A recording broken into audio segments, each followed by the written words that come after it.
Have you ever wondered what an Amish teenager actually does during the years before baptism? Not the television version, not the documentary version, but the real version, and what it feels like to be 16 years old, standing at the only genuine crossroads your community will ever offer you. The youth group. The first consequential decision an Amish teenager makes when Rumspringa begins is which youth group to join. The Amish term for these groups is gangs, a word that carries no negative connotation and simply means young people who socialize together. In larger settlements like Holmes County and Lancaster County, multiple gangs exist simultaneously, ranging from the most conservative groups whose activities barely differ from ordinary community life to more progressive groups whose members are more likely to experiment with the outside world. The gang a teenager chooses at 16 tends to determine what the next several years of their life look like. The parents know this, and they watch which group their child gravitates toward with genuine concern. The Sunday singing. The Sunday night singing is the centerpiece of social life for Amish teenagers during the Rumspringa years, a gathering held every 2 weeks in the home of a community, family, where young people from across the church district, and sometimes from neighboring districts, come together to sing hymns and spend time with each other. The format is specific. Boys sit on one side of a long table. Girls sit on the other. They sing German hymns and English gospel songs for several hours.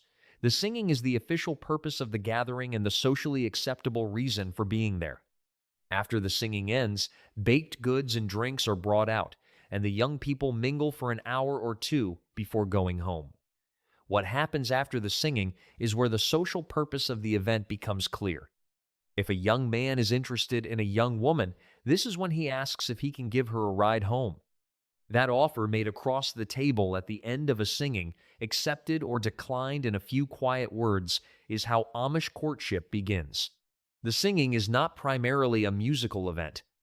It is the community's structured mechanism for introducing eligible young people to each other in a supervised setting that respects the community standards while allowing the natural process of attraction and courtship proceed. The first buggy. Amish teenage boys receive their first buggy at approximately the same age that American teenage boys receive their first car, around 16. This parallel is not coincidental. The buggy is the Amish teenager's first experience of genuine independent mobility, the ability to travel without a parent driving the horse, to arrive at the singing on his own terms, to offer a girl a ride home without borrowing his father's rig. The buggy represents the same things the car represents in English teenage life: freedom, identity, the first taste of adult independence. The difference is that the buggy's freedom operates entirely within the community's geographic and social boundaries. It takes the young man to the singing in the next district, to the outdoor supper party at a neighbor's farm, to the courtship visit at a young woman's home. It does not take him to the city, to a concert, to a party where no one knows his family. The buggy is independence, but it is Amish independence, scaled to the world the community occupies.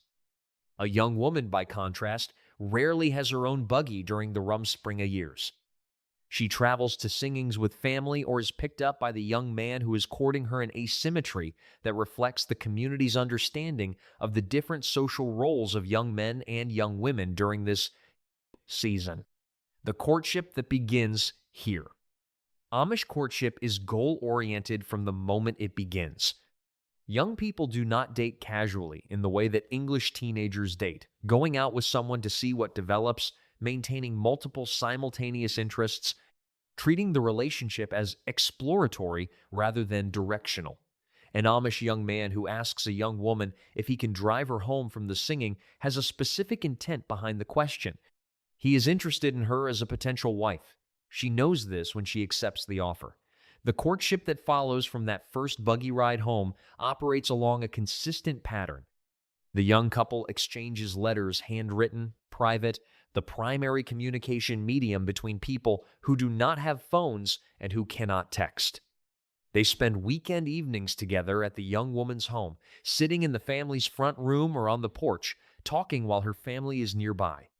The relationship develops through conversation and shared time rather than through physical contact. The community standards prohibit premarital physical intimacy, and the young people are navigating their courtship inside those standards. In some more conservative communities, a practice called bundling the couple lying together, fully clothed on a bed, separated by a board or by the specific customs of the community. Talking through the night is still practiced as a form of intimate but non-physical courtship. The explicit goal of courtship, understood by both parties from the beginning, is to determine whether this is the person you will marry. The traditional summer.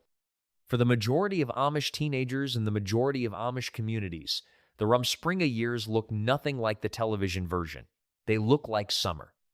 The traditional activities documented across Amish youth groups include volleyball games organized on the weekends, swimming at local ponds and lakes, picnics held on farm properties, hiking trips, ice skating in winter, and large outdoor supper parties where dozens of young people gather to eat, socialize, and spend time together in the open air. These activities are not secretly transgressive. They are the straightforward expression of young people in their late teens enjoying each other's company in the ways that their community permits and that the summer season makes available.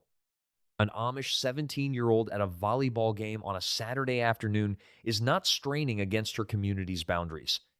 She is enjoying the specific social freedoms that her community has always provided for young people at this stage of life, more freedom than childhood, less constraint than married adult life, organized around the social structures that keep young people connected to the community while allowing them to develop the relationships that will eventually lead to marriage.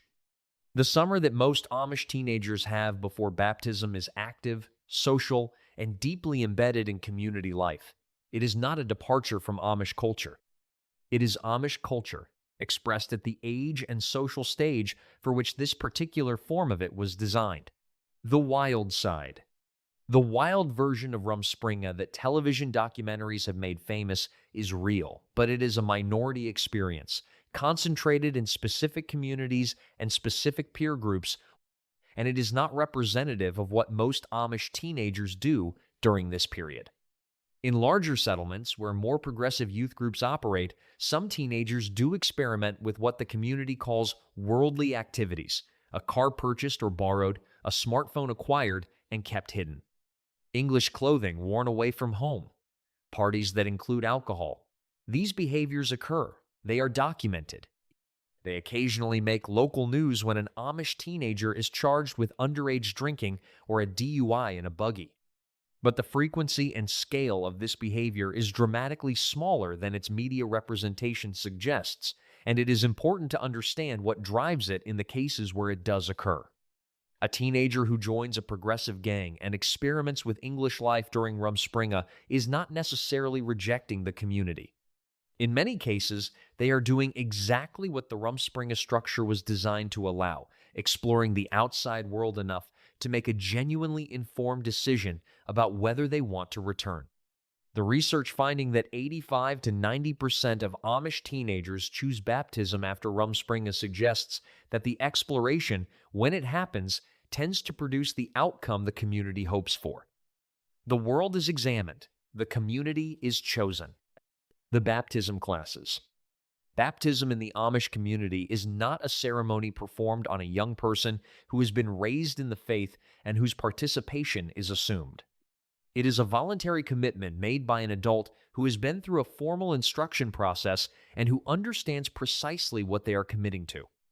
The baptism classes, typically held on Sunday mornings during the spring and summer months before the baptism ceremony, are conducted by the bishop and the ministers of the church district.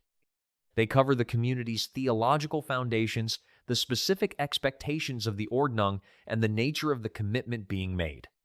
A young person attending baptism classes is making a statement of intent to the community. They are signaling that they are moving toward membership, that the exploration of the Rumspringa years is concluding, and that the decision to join has been made or is being seriously considered. The classes typically run for several months. They are not casual.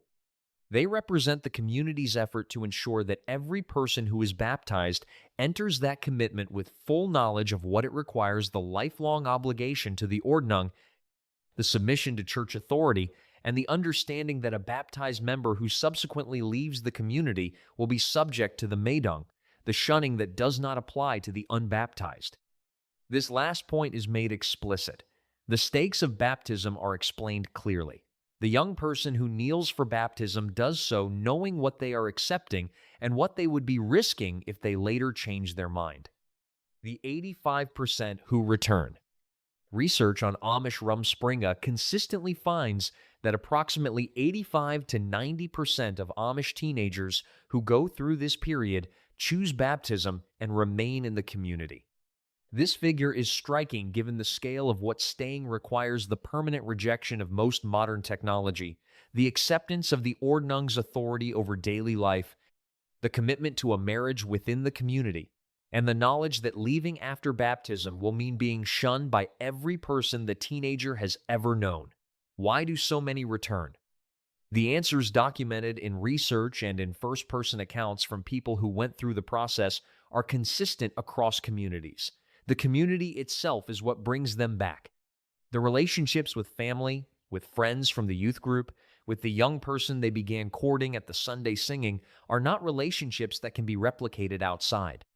The belonging that the Amish community provides is specific, dense, and accumulated across a lifetime of shared experience.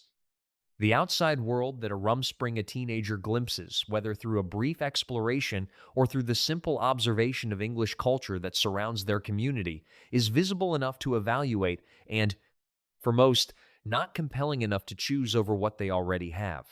The Amish teenager who returns for baptism is not returning because they were afraid to leave. They are returning because they looked at both options with the specific knowledge of what each one actually contains and chose the one that already held everything they valued. The 15% who leave. The 10 to 15% of Amish teenagers who do not return for baptism pay a specific and significant cost for that decision. A cost that is not imposed as a punishment, but that follows naturally from the structure of the punish.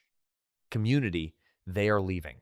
A young person who decides during Rumspringa not to be baptized has not violated any rule. They have not broken any commitment. Shunning does not apply to the unbaptized. The community's discipline applies to members who made a formal commitment and subsequently broke it, not to young people who decided before making that commitment that they did not want to make it. What the non-returning teenager loses is not formal membership, it is everything that membership contains. The family relationships that depended on shared community life change in character when one party is living inside the community and the other has left it. The friends from the youth group, the courting relationships, the daily social fabric of a life lived among people who all share the same values, language, and practices, all of this becomes more difficult to maintain across the boundary between Amish and English life. The teenager who leaves discovers that the community they grew up in was not simply a set of rules and restrictions that constrained them. It was the entire context of their social existence, and leaving it means beginning again in a world they were not raised to navigate without the relationships that sustained them, and without the framework that gave their daily life its structure and its meaning. The last free summer. The Rumspringa years are described by outsiders as a period of freedom, a gap in the Amish community's authority structure through which teenagers can glimpse the world before deciding whether to return. This description is accurate but incomplete. What it misses is the specific character of the freedom being offered. The freedom of Rumspringa is not the freedom to be anything. It is the freedom to choose between two specific options: to join the church and live within its structure for the rest of your life, or to leave the community and live outside it for the rest of your life. Both options are real. Both are available. The community does not trap its teenagers into baptism through deception or through the absence of alternatives. It offers the alternatives: the youth group, the singing, the courtship, the glimpse of the English world for those who seek it, and then it waits. 85 to 90% of the time, the teenager who has lived through the singings and the volleyball games and the supper parties and the first courtship and the baptism classes comes to the same conclusion.